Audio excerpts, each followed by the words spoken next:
اعوذ باللہ من الشیطان الرجیم ان الذين يؤذون الله ورسوله لعنهم الله في الدنيا والآخرة وأعد لهم عذابا مهينا۔ جو لوگ اللہ اور اس کے پیغمبر صلی اللہ علیہ وآلہ وسلم کو اذیت پہنچاتے ہیں ان پر اللہ دنیا اور آخرت میں لعنت کرتا ہے اور ان کے لیے اس نے ذلیل کرنے والا عذاب تیار کر رکھا ہے۔ السلام علیکم ورحمۃ اللہ وبرکاتہ۔ الحمد للہ رب العالمین والصلاة والسلام علی اشرف الانبیاء والمرسلین وعلى آلہ واصحابہ اجمعین ومن تبعهم بإحسان الى یوم الدین، اما بعد فاعوذ باللہ من الشیطان الرجیم، بسم اللہ الرحمن الرحیم، انا کفیناک المستہزئین۔ معزز صدر جلسہ، علماء کرام، نوجوان بھائیوں، پردہ نشین خواتین اسلام، اللہ تبارک و تعالیٰ کا مجھ پر اور آپ سب پر بہت ہی خاص انعام ہے کہ آج اللہ تعالیٰ کے اس بابرکت گھر میں جمع ہو کر، اکٹھا ہو کر کچھ دیر تک کچھ ایسی باتیں سننے سنانے کا اللہ نے موقع دیا ہے جن کی میری اور آپ کی روزمرہ کی زندگی میں ضرورت ہے،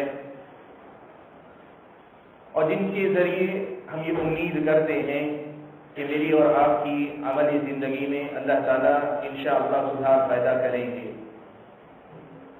بھائیوں، آج کی اس مجلس میں مجھے آپ حضرات کے سامنے جس عنوان پر گفتگو کرنی ہے وہ عنوان ہے اہانت رسول صلی اللہ علیہ وسلم۔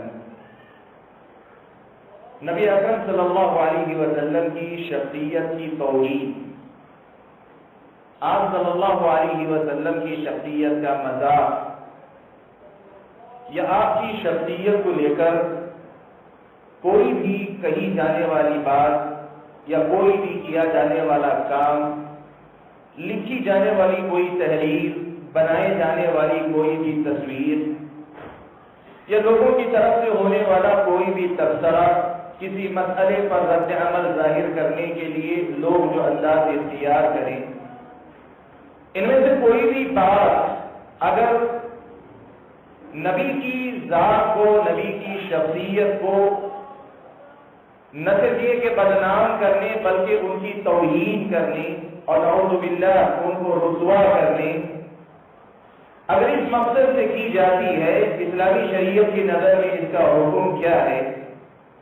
اور آج کے دور میں جو ہم دیکھ رہے ہیں کہ پے در پے وقتاً فوقتاً مختلف حوالوں سے پیارے نبی صلی اللہ علیہ وسلم کی شخصیت کو نشانہ بنا کر آپ صلی اللہ علیہ وسلم کی ذات کو، آپ کے کردار کو، آپ کی سیرت کو جس غلط رخ سے میڈیا میں، چاہے بات ہم انٹرنیٹ کی کریں یا اخبارات کی کریں یا کتابیں شائع کرنے کی شکل میں ہو، یہ جو کچھ ہو رہا ہے اس کے نتیجے میں ہمارے معاشرے کے اندر، مسلم معاشرے میں بہت سی باتیں ایسی ہوتی ہیں جن کا تعلق شریعت اسلامیہ کی روشنی میں ایک مسلمان کی زندگی سے براہ راست جڑ جاتا ہے۔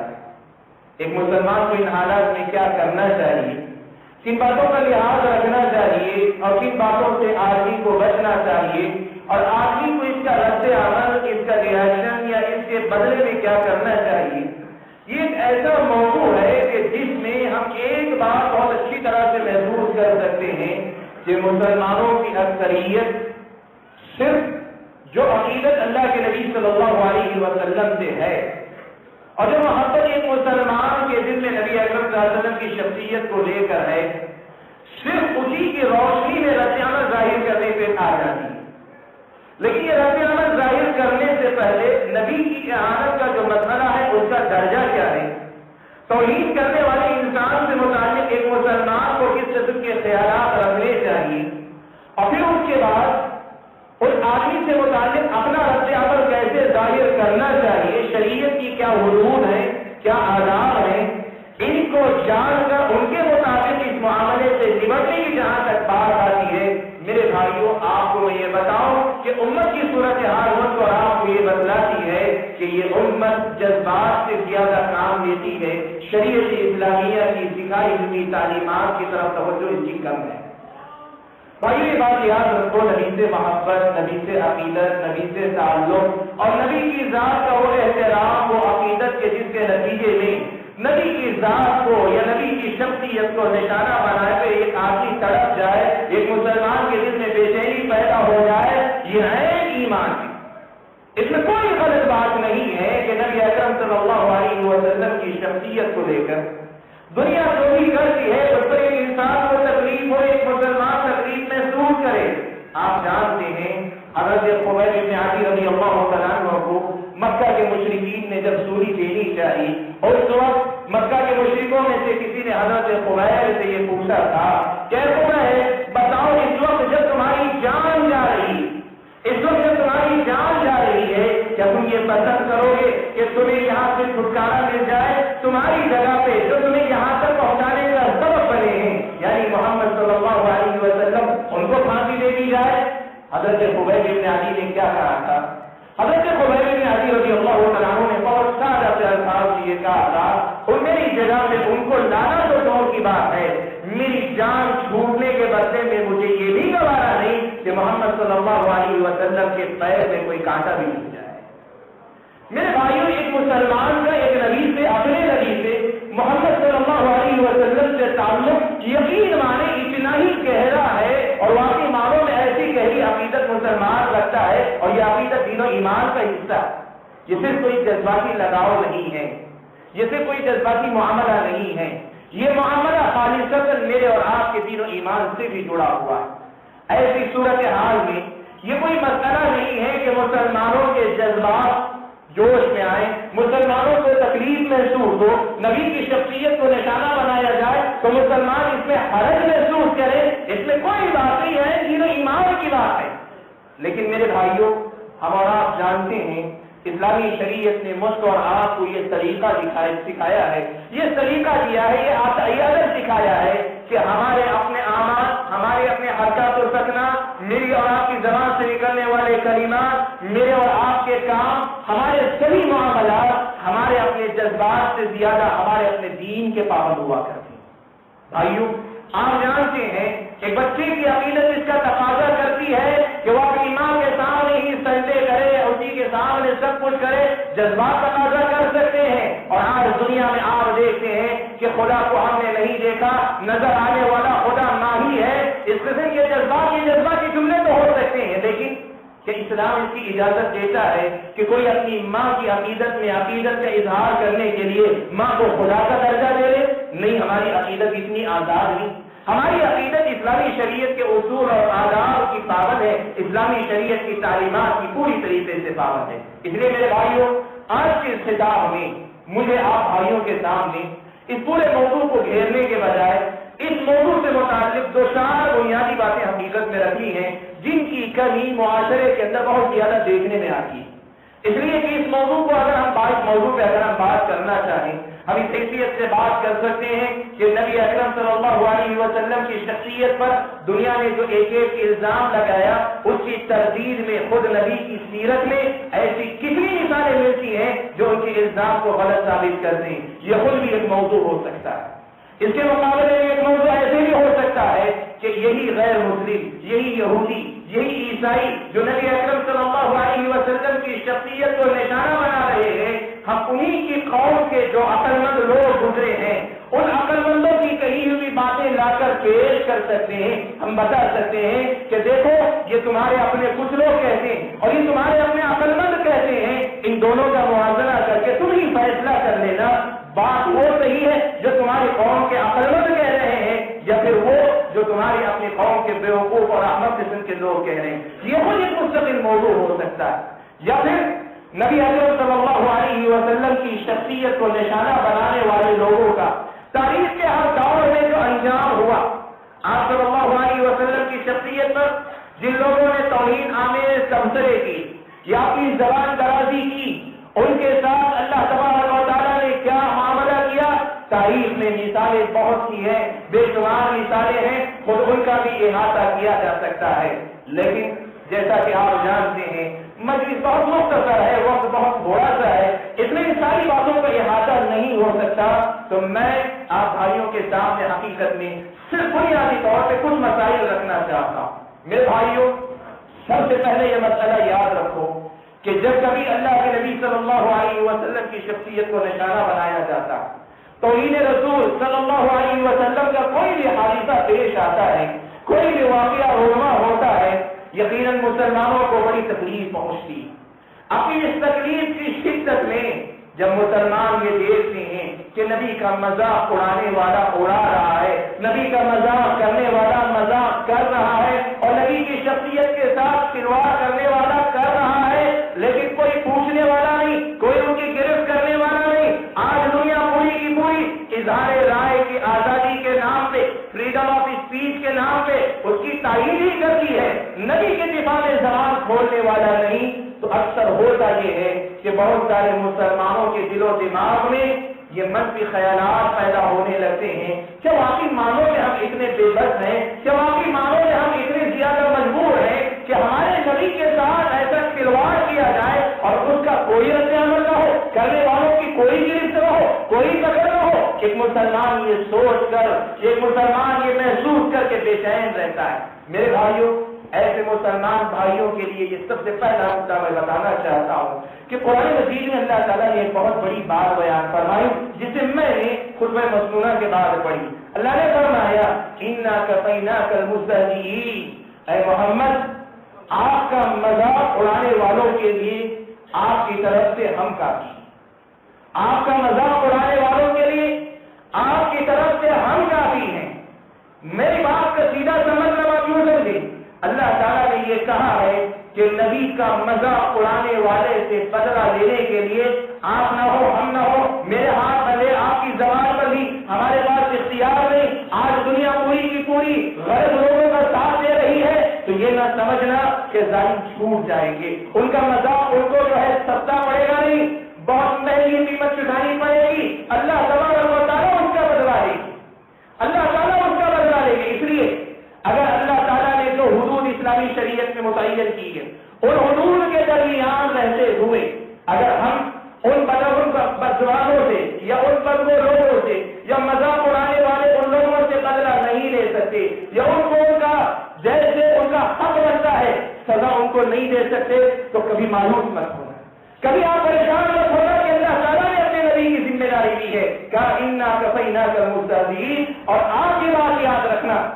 آپ کو کبھی پتہ چلتا ہے، کبھی پتہ نہیں چلتا، اللہ تبارک و تعالیٰ اپنے نبی کا انتقام لے کر رہتے ہیں۔ میرے بھائیوں، تاریخ سے کچھ مثالیں میں آپ کے سامنے دینا چاہوں گا کہ اللہ تبارک و تعالیٰ نبی کی شان میں گستاخی یا نبی کے ساتھ غلط معاملہ کرنے والوں کے ساتھ کیسا سلوک کرتا ہے، آپ اندازہ لگائیں۔ صحیح بخاری کی روایت ہے، حضرت انس بن مالک رضی اللہ تعالیٰ عنہ راوی ہیں کہ ایک عیسائی تھا، عیسائی مسلمان ہو، سورہ بقرہ اور سورہ آل عمران پڑھا اور اللہ سب کے فضل و کرم سے تھوڑے بہت علم والا ہوا۔ اللہ کے نبی صلی اللہ علیہ وسلم نے اس عیسائی کو قرآن کا کاتب بنا لیا، قرآن کا لکھنے والا بنا لیا۔ قرآن کا جو کاتب تھا، یعنی اللہ کے نبی پہ وحی اترتی، آپ اس کو بلا کر لکھواتے، وہ لکھ لیا کرتا تھا۔ اللہ کے نبی صلی اللہ علیہ وسلم نے یہ جب موقع دیا، اس کی عزت افضائی تھی، اس کی شان اللہ کے نبی نے بڑھائی تھی، لیکن وہ ظالم مرتد ہو گیا۔ مرتد ہونے کے بعد گیا، ایک تو مرتد ہوا، یہ بہت بڑا جرم تھا، لیکن لوگوں میں یہ کہتا پھرا کہ محمد کو کچھ آتا جاتا نہیں ہے، میں نے جو لکھ کر دیا ہے وہی لوگوں کو پڑھ پڑھ کر سناتے ہیں۔ نبی اکرم صلی اللہ علیہ وسلم کی شخصیت، چونکہ آپ صلی اللہ علیہ وسلم کو لکھنا اور پڑھنا نہیں آتا تھا، آپ نعوذ باللہ جاہل نہیں تھے، علم صرف لکھنے اور پڑھنے سے نہیں، پرانے زمانے میں جو عرب تھے وہ بڑے علم والے تھے، نسل کا علم رکھتے تھے، خاندان قبیلوں کی تاریخ پوری یاد رکھتے تھے، لیکن لکھنا پڑھنا وہ نہیں آتا تھا۔ اللہ کے نبی صلی اللہ علیہ وسلم کو جو لکھنا اور پڑھنا نہیں آتا تھا، اور اس نے مذاق بنانے کی یہ شکل نکالی، کہا محمد کو تو لکھنا پڑھنا بھی نہیں آتا، میں نے جو لکھ کے دیا ہے اسی کی بنیاد پر ان کا کاروبار چل رہا ہے۔ اللہ تبارک و تعالیٰ کو یہ بات گوارا نہیں ہوئی، وہ آدمی انتقال کر گیا۔ صحیح بخاری کی روایت ہے، وہ آدمی انتقال کر گیا، لوگوں نے اس آدمی کی تجویز کر دی، رات میں تدبیر کی، صبح کیا دیکھتے ہیں کہ قبر نے اسے باہر نکال کے پھینک دیا ہے، قبر نے اسے نکال کے باہر پھینک دیا ہے۔ عیسائیوں نے دیکھا قبر کو تو کہنے لگے کہ یہ ہو نہ ہو یہ محمد اور ان کے ساتھیوں کا کام ہے۔ کہا یہ محمد اور ان کے ساتھیوں کا کام ہے کہ وہ بدلہ لے رہے ہیں اس آدمی سے۔ کہا نہیں، آج ذرا گہرا گڑھا کھودیں گے، ذرا گہرا گڑھا کھودیں گے، اور گہرا گڑھا کھود کر اس آدمی کو دوبارہ دفن کیا۔ دوسرے دن صبح ہوئی، دیکھا قبر نے دوبارہ اسے باہر پھینک دیا۔ زمین اسے اپنے اندر جگہ دینے کے لیے تیار نہیں، اسے نکال کے باہر پھینک دیا ہے۔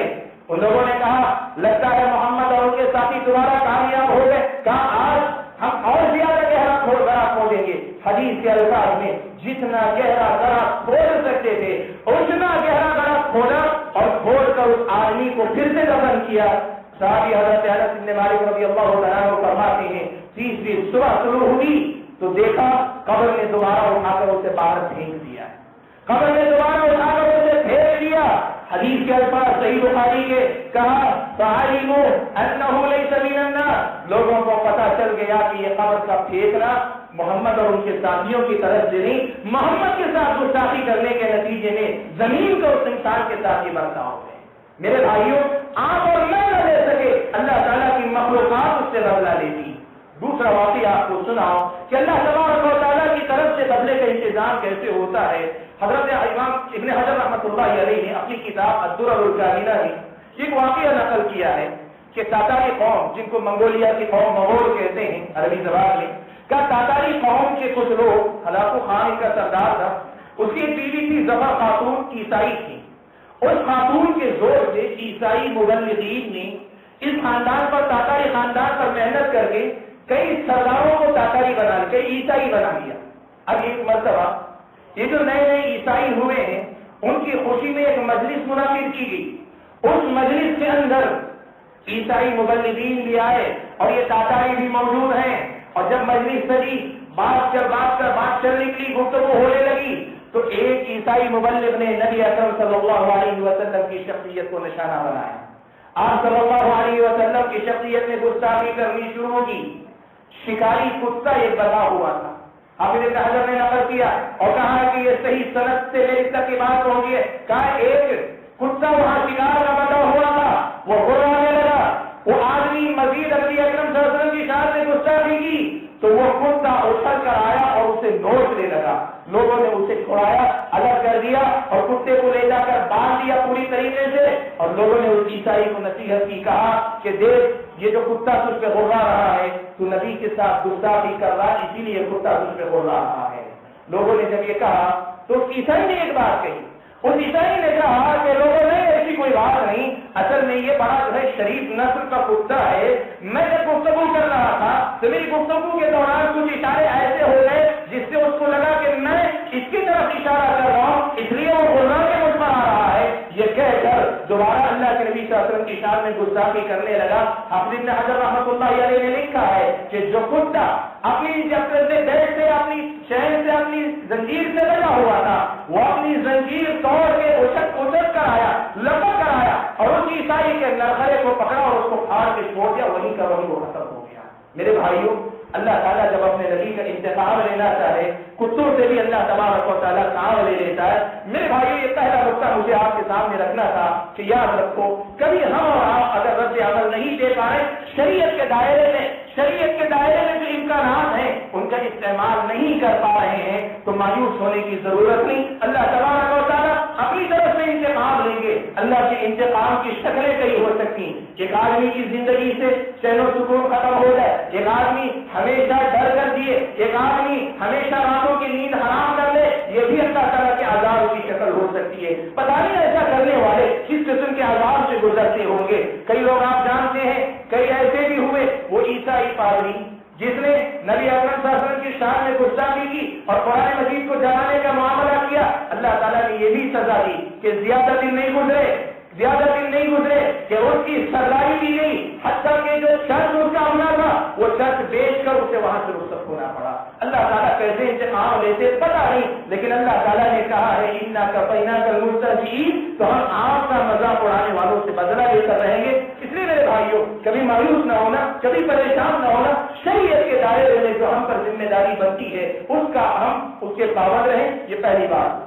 دوسری بات جو اس مناسبت سے مجھے آپ کے سامنے رکھنی ہے وہ یہ کہ ایک آدمی نبی کی شان میں اگر گستاخی کرتا ہے تو ہم پر کیا ذمہ داری عائد ہوتی ہے. یہ پہلا میت. دوسری بات ہم اور آپ ذہن میں رکھیں میرے بھائیوں, دل سے برا محسوس کرنا, زبان سے اس کے خلاف احتجاج درج کرنا, زبان سے اس کے خلاف انکار کرنا, اپنی ناراضگی جتلانا اور شریعت کے دائرے میں رہتے ہوئے شریعت کے اصول صحیح منہج کی روشنی میں اس کے انکار کے جو صورتیں ہو سکتی ہیں. مثال کے طور پر علاقے کے ذمہ داروں تک اپنی ناراضگی پہنچائی جائے, کہا جائے کہ ہماری اپنی حکومت ایسے لوگوں پہ دباؤ بنائے جو جائز ظاہر ہو سکتے ہیں, ان کو اپنایا جائے.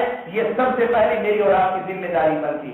لیکن اگر مسلمانوں کی حکومت اور اختیار ہے, مسلمانوں کا کنٹرول ہے, اسلامی شریعت یہ بتاتی ہے کہ نبی کا مذاق اڑانے والے کی سزا قتل ہے. نبی کا مذاق اڑانے والے انسان کی سزا قتل ہے. جو آدمی نبی کا مذاق اڑائے اس آدمی کو قتل کرنا چاہیے, کیا جانا چاہیے.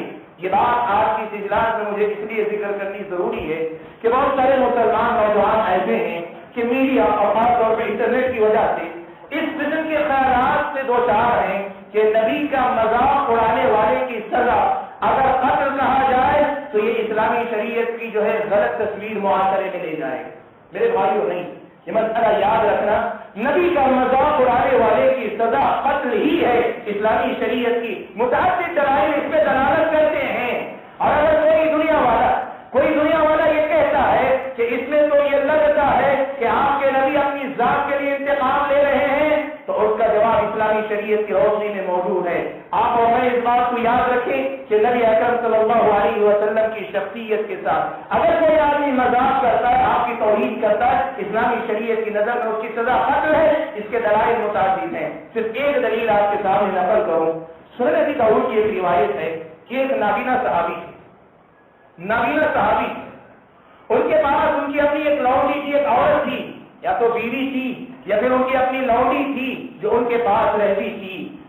وہ عیسائی تھی. اس نے وہ صحابی کے سامنے, نابینا صحابی کے سامنے نبی اکرم صلی اللہ علیہ وسلم کی شان میں گستاخی کی. صحابی نے اسے تنبیہ کی, کہا کہ رک جاؤ, تم ان حرکتوں سے باز آ جاؤ. وہ باز نہیں آئی. دوسرے دن بھی اس نے نبی کی شان میں گستاخی کی. تیسرے دن بھی کی. صحابی کو برداشت نہیں ہوا.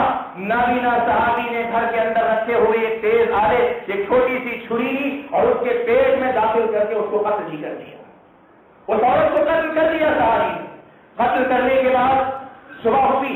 نبی اکرم صلی اللہ علیہ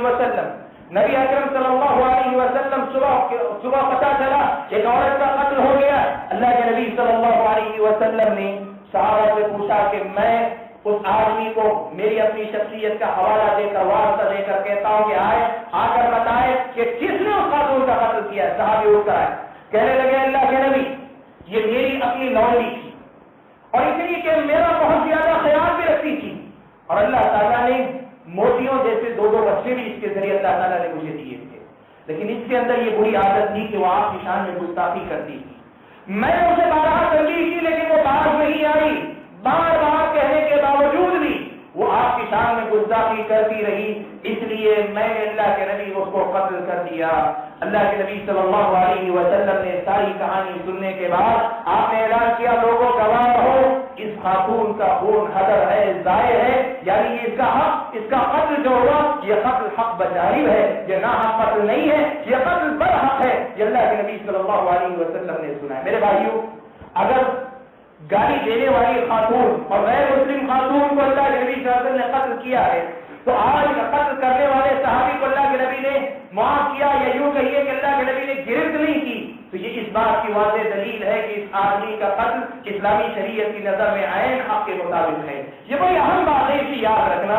آج لوگ کہتے ہیں کہ اگر ہم یہ کہیں گے کہ نبی کا قتل کرنا, نبی کی شان میں گستاخی کرنے والے کی سزا قتل ہے, اس کی اسلام کی شکل بگڑ جائے گی, تو آپ اس دھوکے میں مت آنا. کیوں؟ اس لیے کہ لوگوں نے کس بنیاد پہ کہا نبی اکرم صلی اللہ علیہ وسلم تو وہ تھے جو اپنی گالی دینے والے کو خود معاف کر دیا کرتے تھے, آپ پہ پتھر پھینکنے والے کو آپ معاف کر دیتے تھے. تو کیسے آپ اس بات کا حکم دے سکتے ہیں کہ آپ کو گالی دینے والے کو قتل کیا جائے؟ یہ شبہ لوگوں نے پیش کیا. علامہ ابن تیمیہ رحمۃ اللہ علیہ نے اس کا جواب دیتے ہوئے لکھا کہ دیکھو نبی کا قتل، نبی کا مذاق کرنے والا نبی کے حق تلقی کرتا، اس کی سزا قتل ہے. اب جس طرح صاحب حق کو حق ہوتا ہے کہ چاہے تو اپنا حق لے چاہے تو اپنا حق چھوڑ دے، نبی کو حق تھا کہ وہ چاہے تو قتل کروا دے، لیکن نبی اکرم صلی اللہ علیہ وسلم نے اگر معاف کیا تو آپ صلی اللہ علیہ وسلم نے اپنے حق سے دستبرداری اختیار کی.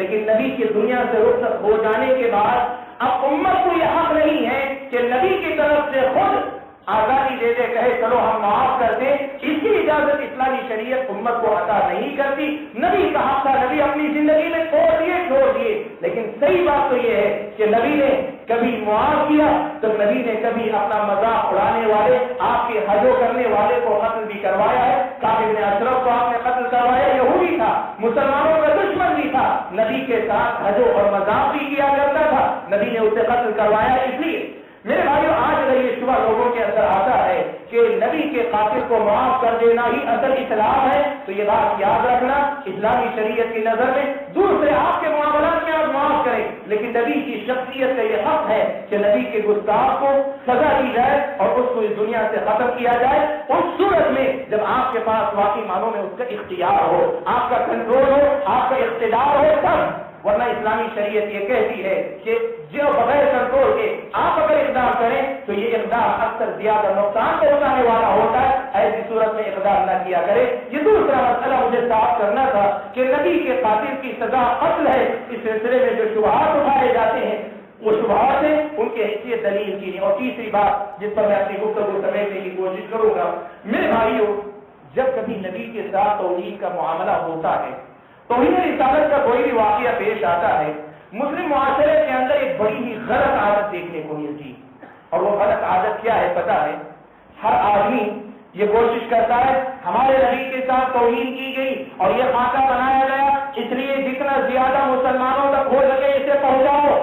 واٹس ایپ پر، فیس بک پر، اور پتہ نہیں ای میل کے ذریعے اور پتہ نہیں کس ذریعے سے لوگوں تک پہنچائی جاتی ہے اور اس چیز کو زیادہ سے زیادہ پھیلایا جاتا ہے. لوگ کیا سمجھتے ہیں اس طرح کر کے ہم نبی کی عزت بڑھا رہے ہیں یا نبی کے دفاع کا ثبوت دے رہے ہیں. میرے بھائی یاد رکھو، جب کبھی نبی کی گستاخی کے سلسلے میں ہونے والی کوئی تحریر آئے، کوئی کتاب آئے، کوئی فلم بنے، کوئی پوسٹر بنے، کوئی بھی گفتگو کسی نے بھی بات کی، تو یہ بات یاد رکھیں آپ کے اور میرے لیے یہ جائز نہیں ہے کہ نیک نیتی کے ساتھ ہی اسے پھیلانے کی کوشش کریں.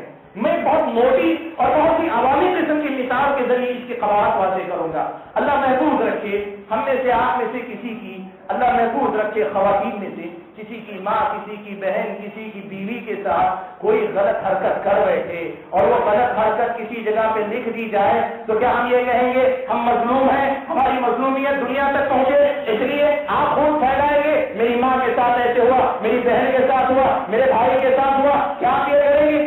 آپ کو بہت ہی اندازہ ہے کہ اپنی مظلومیت سے زیادہ اپنی عزت کا کو نیلام کرنے والی یہ حرکت ہے. میرے بھائی یہ بات یاد رکھو، ایسی کسی تحریر کو، ایسی کسی ویڈیو کو، ایسے کسی بھی خاکے کو پھیلانا یا زیادہ سے زیادہ دیکھنے کا شوق رکھنا. لوگ کہتے ہیں میں دیکھنا چاہتا ہوں کیا لکھا ہے اس نے، فلم میں کیا بنایا ہے میں دیکھنا چاہتا ہوں. میرے بھائیوں یہ جائز نہیں ہے.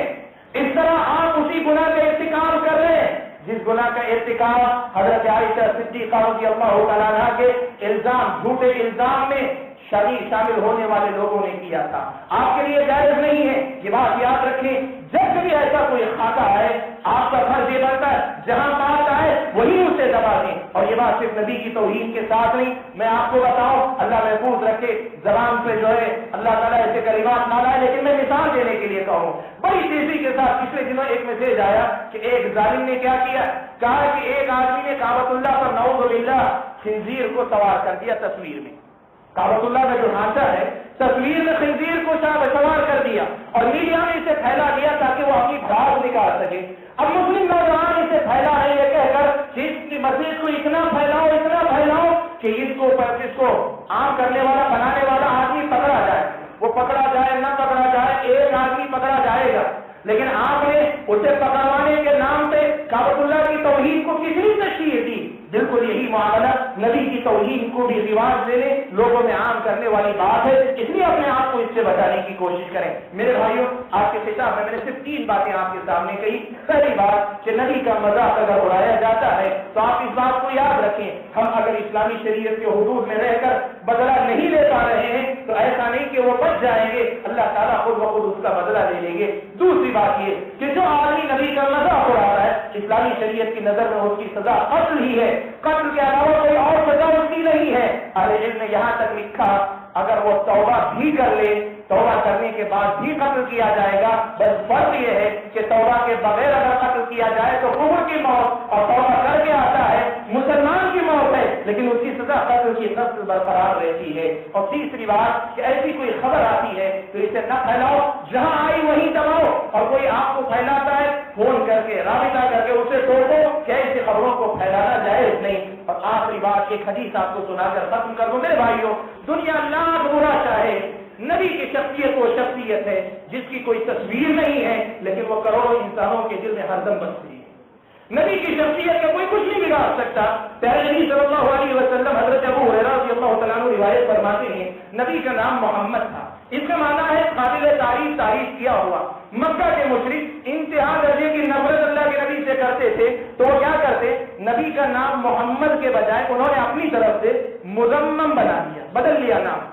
مذمم کا معنی ہوتا ہے مذمت کیا ہوا، محمد تعریف کیا ہوا، مذمم مذمت کیا ہوا۔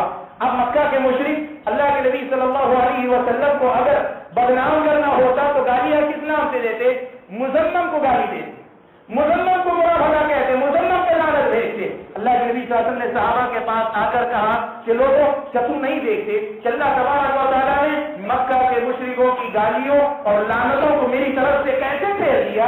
میرا نام تو محمد ہے، یہ لوگ مذمم کو برا کہتے ہیں۔ اور یقین مانو آج کی یہ صورتحال بھی بالکل وہی ہے۔ کیوں؟ اس لیے کہ وہ جو کارٹون بنا رہے ہیں، جو تصویر بنا رہے ہیں، نہ وہ محمد کی تصویر ہے نہ وہ محمد کا کردار ہے۔ جس کو وہ گالی دے رہے ہیں وہ محمد نہیں، وہ وہی مذمم ہے جو مکہ کے مشرکوں نے ایجاد کیا تھا۔ اس لیے میرے بھائیوں، نبی کی حدیث کو ہمیشہ یاد رکھنا، ان کی گستاخیوں سے نبی کی شخصیت میں کسی قسم کی کمی نہیں آتی۔ کہنے والوں نے بہت پہلے کہا چاند پہ اگر کوئی آدمی تھوکتا ہے تو تھوک تو چاند تک نہیں پہنچتا، تھوکتے والے پہ واپس لوٹ کر آتا ہے۔ اس لیے نبی اکرم صلی اللہ علیہ وسلم کی شخصیت کا کوئی کچھ بگاڑ نہیں سکتا، لیکن اگر کوئی آدمی جرأت کرتا ہے اس کی تو اس کی سزا اسے واقعی طور پہ ملے گی۔ بھائیوں، جو باتیں اس وقت ممکن ہو سکی میں نے آپ کے سامنے رکھی۔ اللہ سے دعا کیجیے کہ کئی سنی باتوں کو سمجھ کر اپنی زندگی میں عمل کرنے کے اللہ تعالیٰ ہمیں توفیق عطا فرمائے۔ آمین۔ والسلام علیکم ورحمۃ اللہ۔